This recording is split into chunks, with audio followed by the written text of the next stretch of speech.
Hi, everybody. I'm Keita Spock, your host for the Telesummit series, Happiness-Success Formula, How to Have Both in Your Life. Welcome back. I know a number of you have been listening in throughout the days, and we've got a few more left with some extremely interesting and fun experts, and one of them is Valerie Alexander. Now, her topic, how to find happiness in the workplace every day, whether sitting at a desk, digging a ditch, or saving the world, I think is going to be of immense value to us all out there.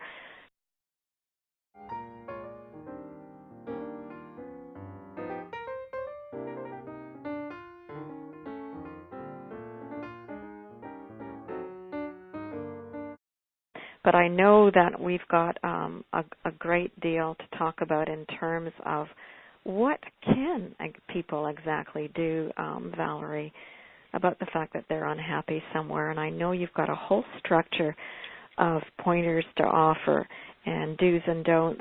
So for that reason, I would ask our listeners if you can get out a paper and pencil, because Valerie's going to sort of take the floor at this point and really talk out a lot of things that you all can do when things are not so great at the office. So get your pencils and papers ready, and Valerie, I give you the floor. Thank you, Keita. And I want to, Keita, if I say something that resonates with you or that you have a story that is particularly on point with what we're talking about, please hop back in. I welcome. This is, like I said, when I do this live on site at companies, it's very interactive. So I will offer when because I've had it. Every one of us I know has had experiences, work experiences that have not been the greatest, and so I'll definitely have something to say. Good. Well, what we're going to cover today is, first off, how to start every day in a happy frame of mind, with an easy reminder that will provide a guaranteed boost of happiness later in the day.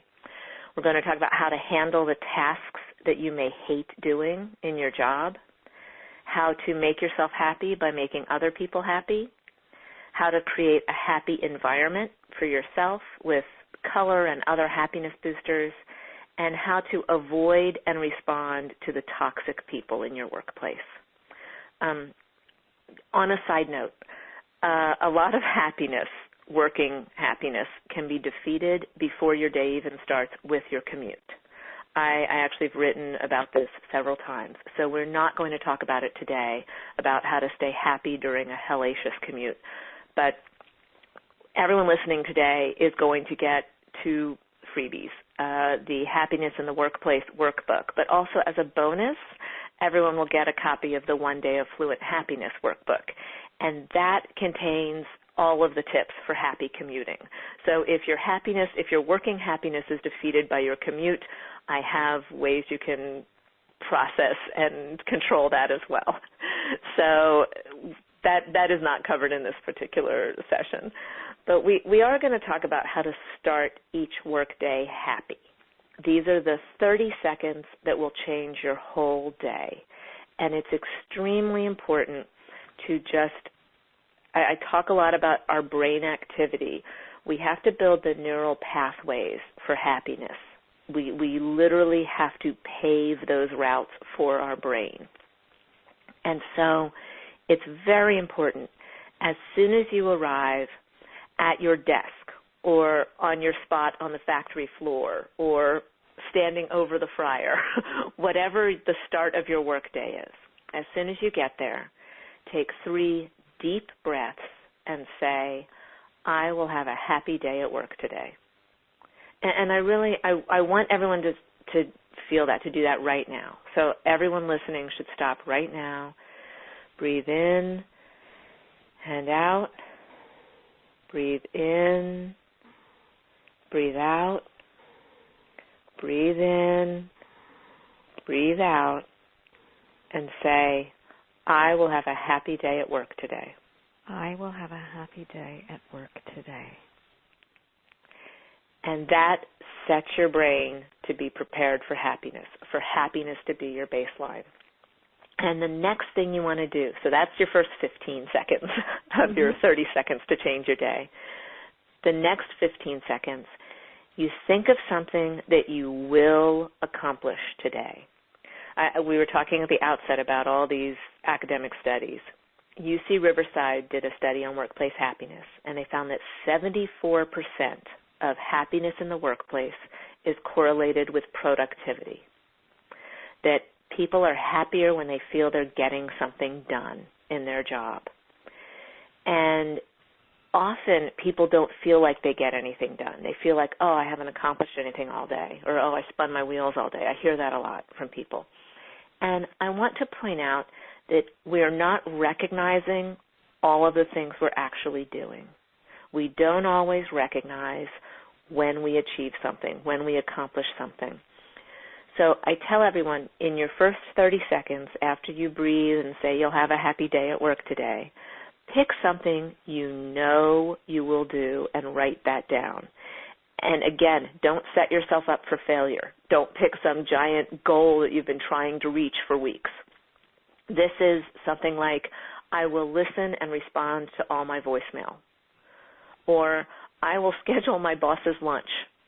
Or, I will tighten 30 bolts before lunch. I will teach a child how to do a math problem. I will empty all the trash cans on the third floor. It can be anything.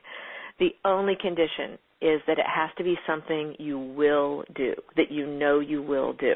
So you write that on a Post-it note or anything that you could tack up on the wall, and you stick it somewhere in your workplace where you have it in your eye line, where you can see it. And where you stick it, where you tack it up, matters, because this will now be your happy when I do it spot.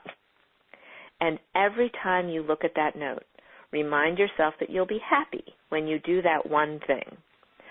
Don't try not to pick the first thing you're going to do. If it's going to be the absolute first thing you do in the day, you write the note down, you put the note up, and you immediately do it. That's not going to have the best effect. It might work, but it's better if you let the note hang there a while.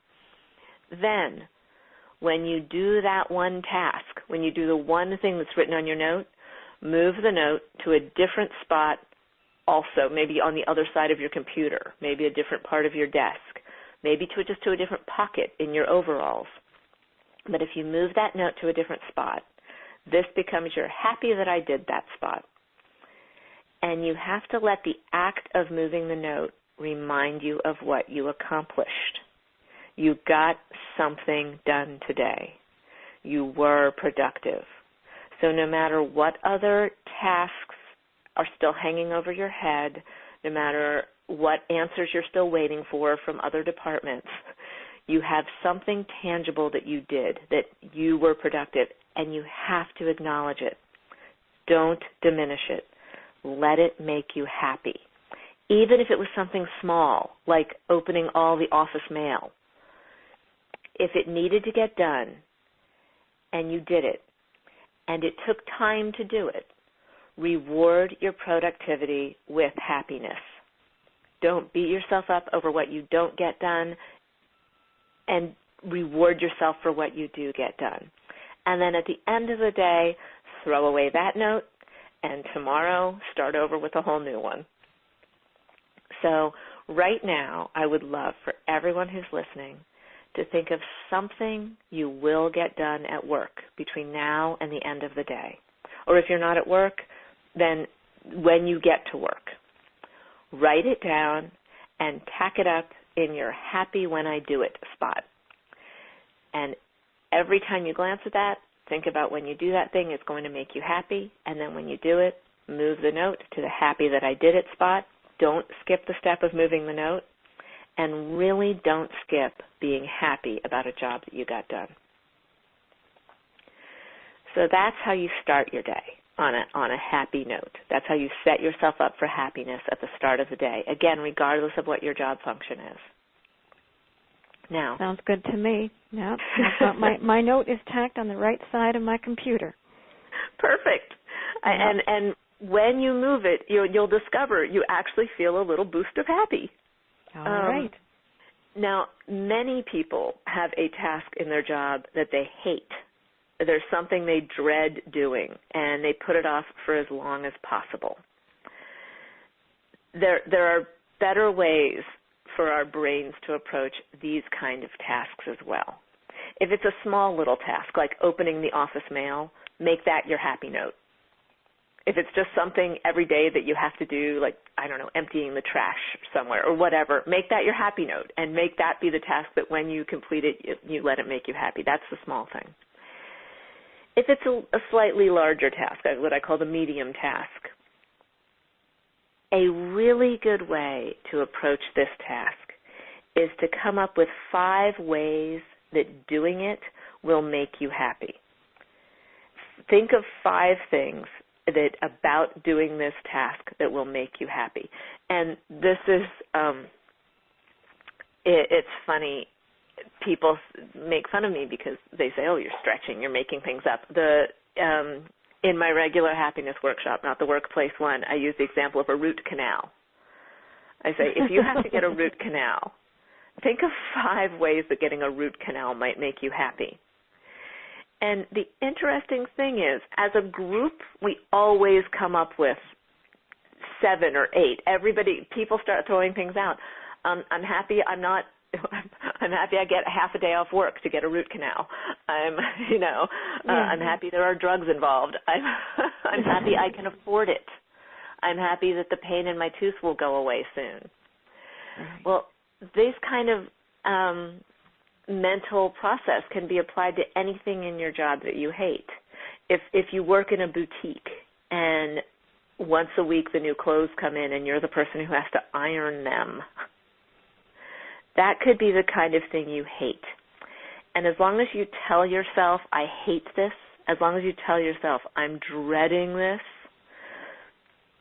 you're going to.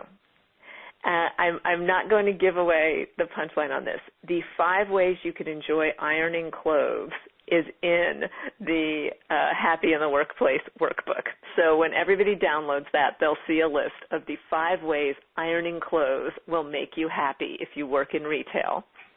And so when you have those bigger tasks at work, so for some people it's preparing the marketing report, whatever your larger task is, if you hate it, write down a list of 5 ways that doing it makes you happy, and it will change the way you view it.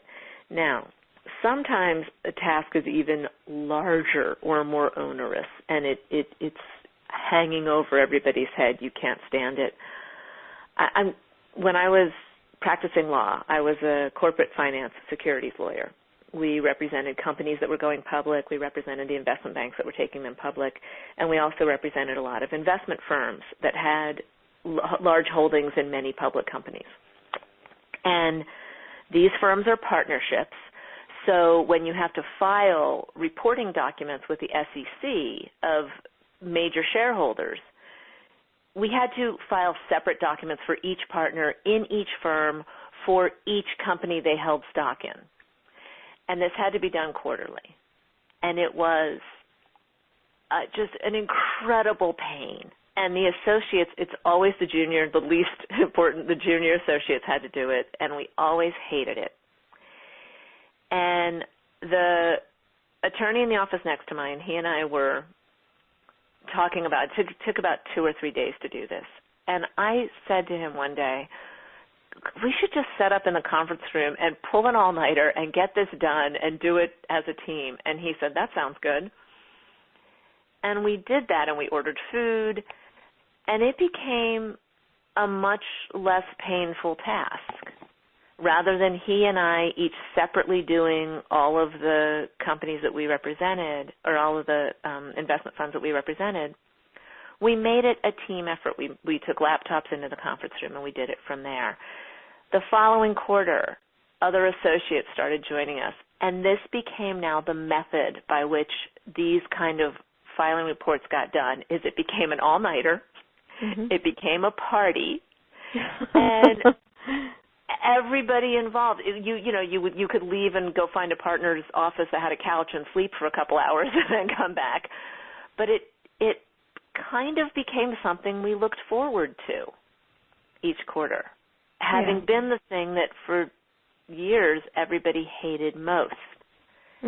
So if there's a way to turn the horrible task in your workplace into something that is communal or social, or can be made fun, or turned into some type of fun, not cutthroat competition.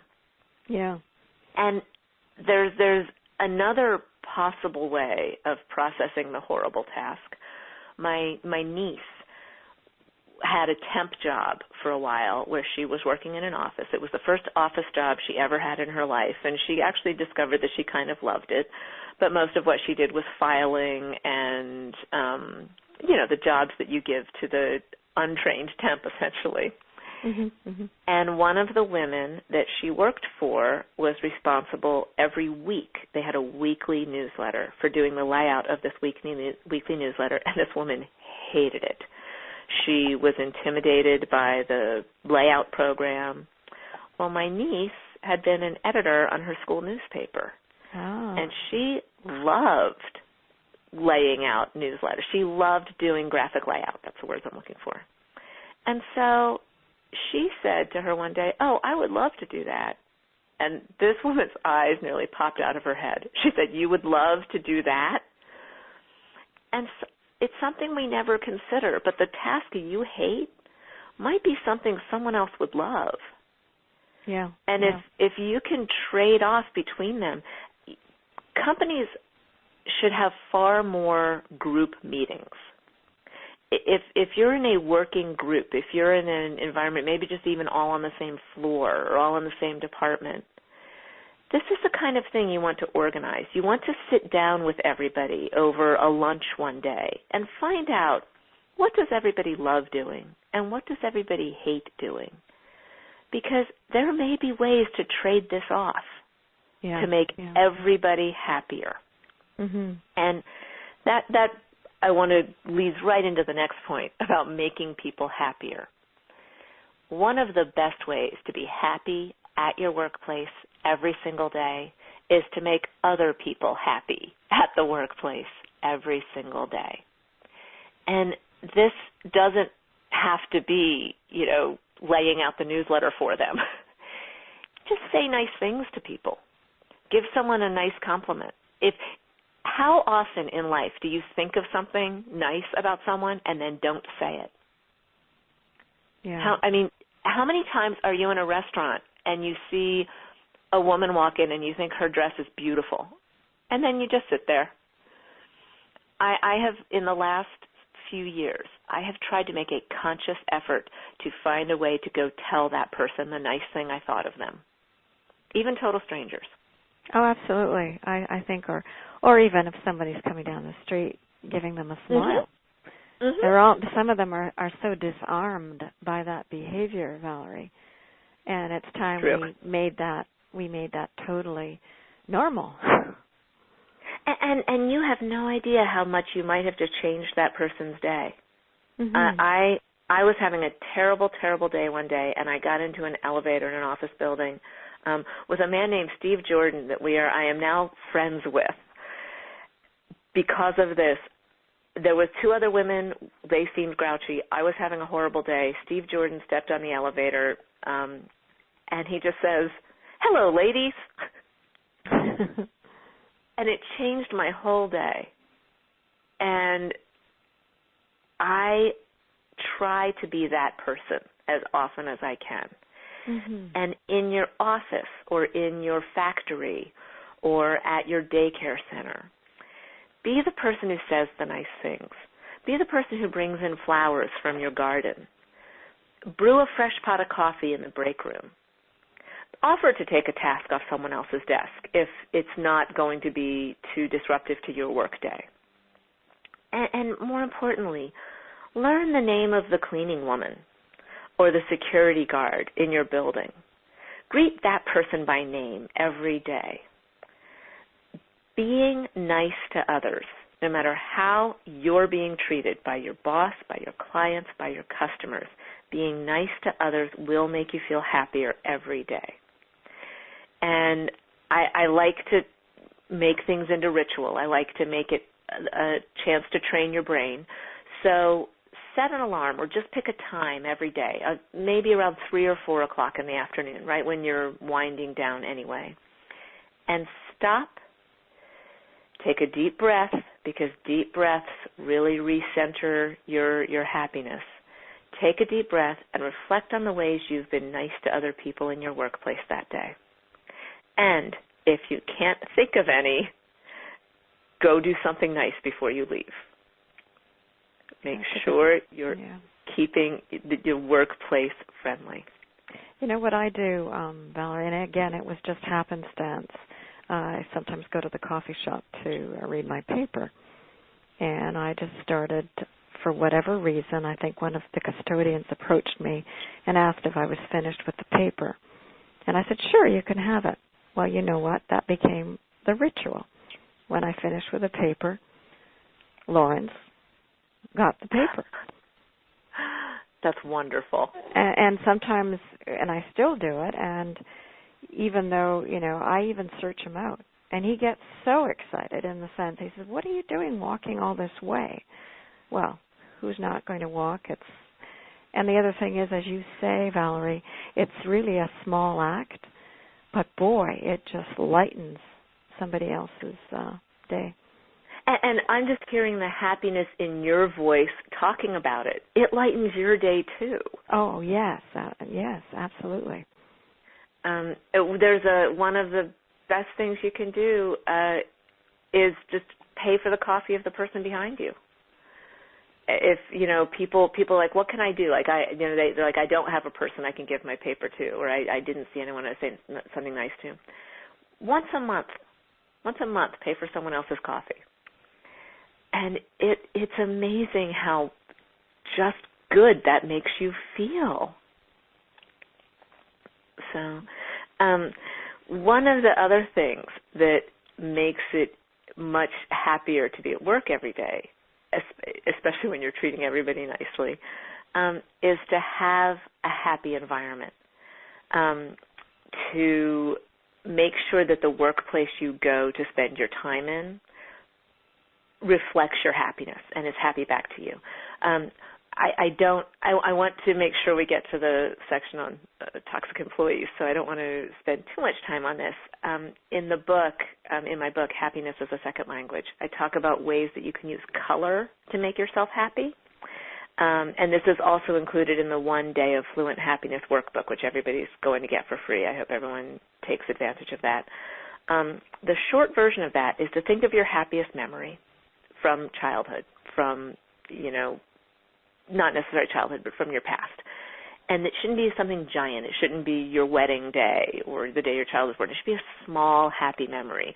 Your prom, your first car, the day you arrived at college, some happy memory, and attach a color to it. What color was your first car? What color was your prom dress? What color were the walls in your dorm room? And make sure that color is somewhere in your workplace.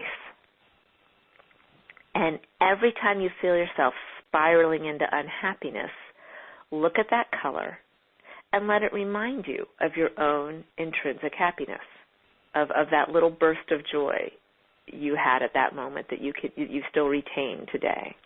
I think happiness lives in ourselves. I think it stays with us. I think all happiness we've ever experienced gets retained in our cellular structure.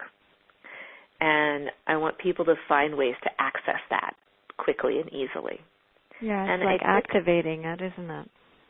It's exactly that. And a quick color boost reminder can do that.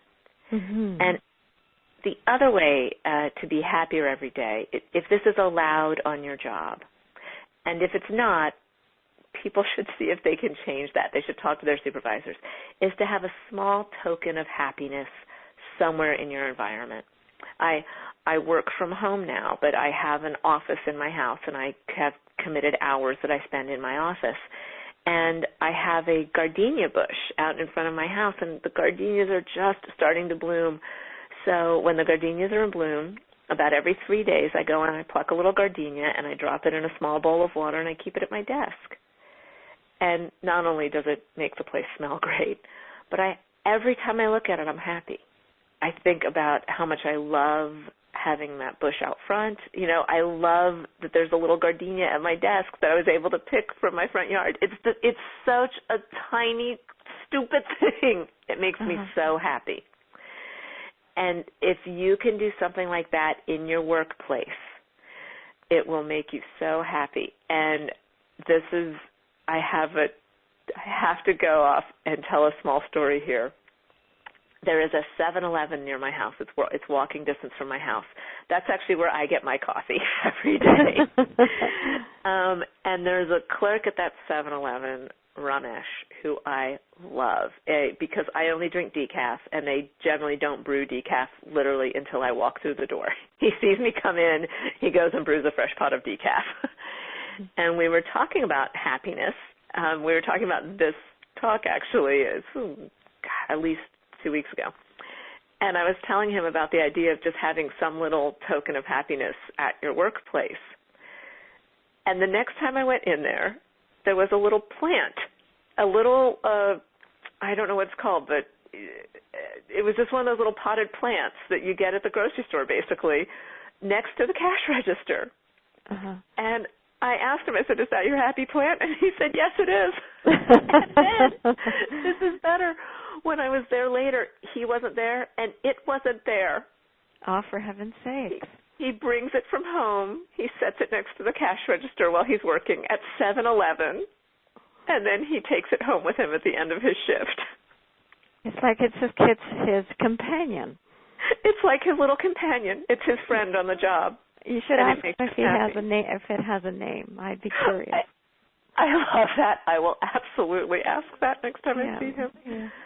But those are the kind of things people can do to just make the workday a little bit happier. And then, unfortunately, I want to talk about the last topic, which is what makes a workplace unhappy and how people can combat that. And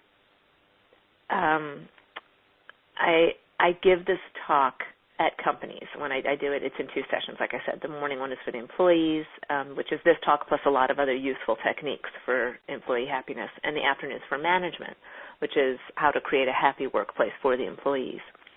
The section I'm about to discuss is the only part that is in both talks because it's a daily reality for employees, and it has to be dealt with by managers and management, and that is how to handle toxic employees.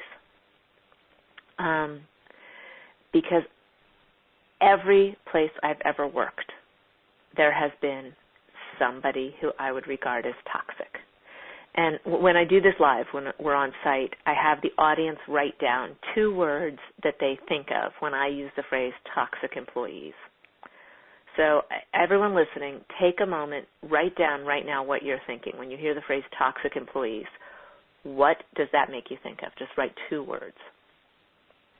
And Keita, when I say it to you, what do you think of when I say someone is toxic in the workplace? A bully. That's been my experience, and that's the one word that comes up for me. That's the number one. I get that bully all the time. And then the other one I get is complainer. Yeah.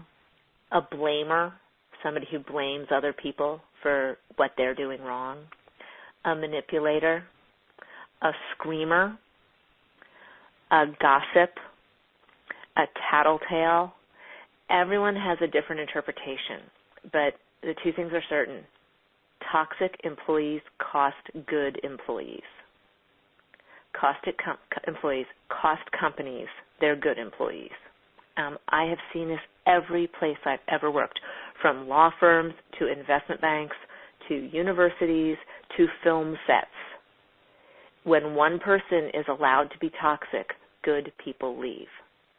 Oh, for sure. And companies don't do nearly enough about it. And even when they do, it's never quickly enough. I worked with an attorney who was so incredibly toxic, and our firm didn't do anything about it until he sexually harassed a summer associate from a very prestigious law school. And when she got back to school, she reported it to their hiring office, and our law firm got banned from recruiting at that school. And they finally fired this man. But it took that to get the firm's attention. In the meantime, we had so many great attorneys quit because of him. Mm-hmm. That's similar to me. I was in where I had the bully was a woman, and interestingly enough, the turnover in the place was ridiculous because it wasn't a large place, but half to three-quarters of the employees that started when I started, we were all gone within a space of about 2 years. That's insane. Think about how much it cost that company that they wouldn't deal with that problem. Yeah. And it's one of the things I will never understand because I don't know about your company. Was there someone who realized it? Were there people who knew up above that this was the problem? It's interesting, and I don't know about you, but I find that sometimes these people have very creative ways to align themselves with seniority, and sort of ingratiate themselves, which is what happened in this case. So the senior management, CEO, almost blind to the fact, and she had a lot of history there. She knew a lot about what was going on in terms of intellectual and corporate history. So she was valuable. There's no question about it. But it's interesting, when everybody left Valerie, she was promoted to a directorship, and she then resigned. Oh, that's interesting. Was it because of the increased accountability? Because absolutely. Yeah. Yeah. Because she had the characteristic of criticizing others for what they were doing or how they were doing their jobs, including me, to the point where if I was I can remember this distinctly. I'll make this really fast. I'm sitting in my office with the door closed, or coming into my office with the door closed, and she's coming in, and she's pointing her finger at her watch, telling me how late I am, and which had nothing to do with her. She wasn't on the call. I was, in fact, on time. It was my call. But it's the type of person who's a bit of a busybody, too, knows exactly what everybody else is doing and how and when and where. But when it came time to doing her job and getting more increased responsibility, she left. It's funny you would say that. That is actually a really common pattern, that the toxic employee gets promoted to a level where they can't continue their behavior, and they almost always quit. They generally quit before they get fired, unfortunately. But it's very common. And interestingly enough, you have a story about it. I have a story about it. I can almost guarantee everybody listening has familiarity with a toxic person in their workplace. And so I hope if anyone listening is in management, I want management to start paying attention to who in your workplace might meet any of these definitions, and just start working immediately to counsel, curb, contain, or can the person who is poisoning the rest of your workforce. Now, that doesn't help employees. So if you're an employee and there is a toxic person in your workplace, here are the ways you can preserve your happiness. Number one, avoid that person if you can. Now, if you see them coming towards you, get up and go to the restroom. Have lunch elsewhere, out of their presence. Do what you can to stay away. Limit exposure. Now, if you can't avoid them because you work with them or worse, for them, do everything in your power to not meet toxic with toxic. Don't scream back at the screamer. Don't gossip with the gossiper. And don't crumble in front of the bully if you can help it. I know that's impossible, but stay strong, especially if other people in your workplace are experiencing it. You can help each other to not allow that person to have the kind of power they're seeking over you. Now, here's where my advice gets a little out there, and I've had some negative feedback for this part of the talk, but enough people find it valuable that I have to leave it in because it's about visualization. Now, some people feel visualization is a little woo-woo, but I'm going to include it. If it works for you, try it, which is when the toxic person is infecting your space with their venom, there are two ways to protect yourself. First, see their toxicity. Literally picture a noxious green cloud enveloping them and strangling the decent person you wish you were working with. This helps you separate that which is toxic from that which is required to do your job, like the instructions they might be giving you, or the things that you need to learn from them. So picture that noxious green cloud and let that represent everything about this person who is toxic, that is toxic. Another defense technique, and this is my favorite. This works in the workplace. It works at your kid's soccer game. It works everywhere in life, which is visualize an energy shield between you and that person. I will even mentally say, energy shield up, as it's happening. I like to picture a thick wall of ice, and I do this most with yellers and whiners, especially whiners. As soon as I find myself getting sucked into the energy of the person who is complaining nonstop about everything, as soon as I notice that my shoulders are getting tense or worse, I'm coming up with things to bitch and moan about too, to join their conversation. I will physically shift backwards. I will force myself to physically move back even slightly. I'll take a deep breath, because remember that deep breath is the way to recenter yourself. And I will just say, energy shields up. And I will erect a wall of ice between us. Now, I won't say it out loud, of course. But their words, what they're saying, will come through the wall. So I can still hear it. I can still work with them. But their toxic energy just hits that wall and slides down into a puddle. So I can be around that person. I can still be around the toxic person and still walk away with my happiness intact. I don't let them infect me. And if that kind of a technique works for you, I highly recommend it. And like I said, it's a little new agey for some folks, but I really hope people will consider the benefit of it, especially if they have to deal with someone like that at their workplace every single day.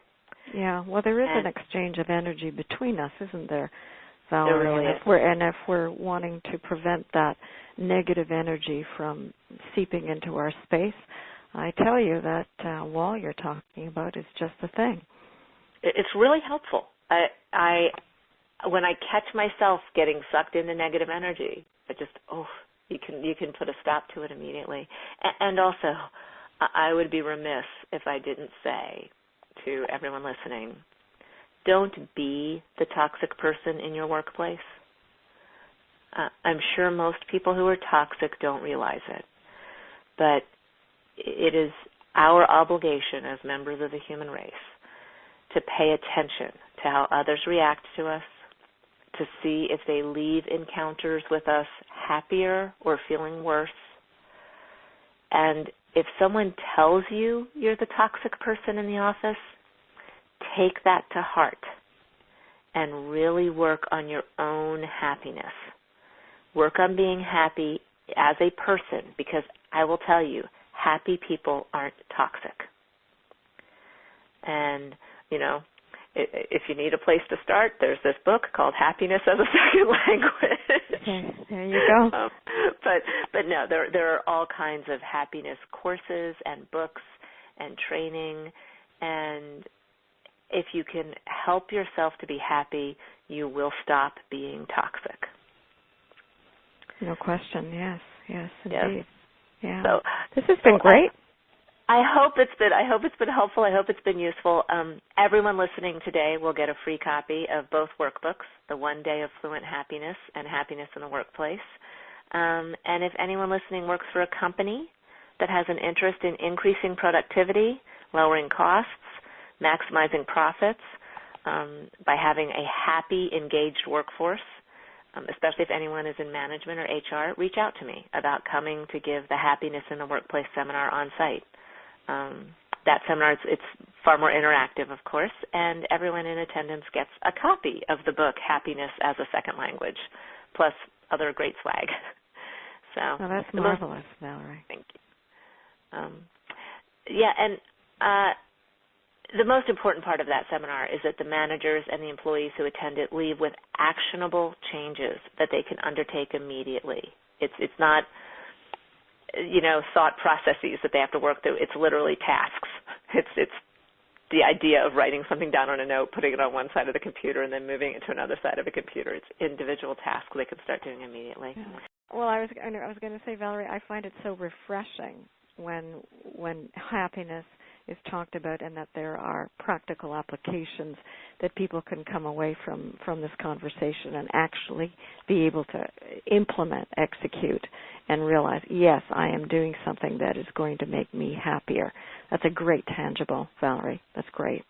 Oh, that's wonderful. What I'd love is for everyone listening to look back through the notes you made and think about what did you get today that will stick with you? What is your takeaway? What is the one thing that you will apply right away in your life? Well, thank you so much, Valerie. It's a terrific open door. You have a wonderful open door policy. And of course, a great characteristic of a happy workplace is that open door that anyone can walk through. So thanks so much for being with us today, and I know our listeners have gained immeasurably. I know I have. I'm going to bring a plant to my desk tomorrow. Oh, Gita, thank you so much for inviting me to be part of the teleseminar. And I want everyone just be happy and spread happiness wherever and whenever you can. Sounds like a plan. Thanks so much again. Anyway, all of you out there, you've got your marching orders from Valerie, and they're happy marching orders. I hope you've enjoyed today's conversation. Enlightening, fun, invigorating, and a lot of practical tips that can be immediately put to use.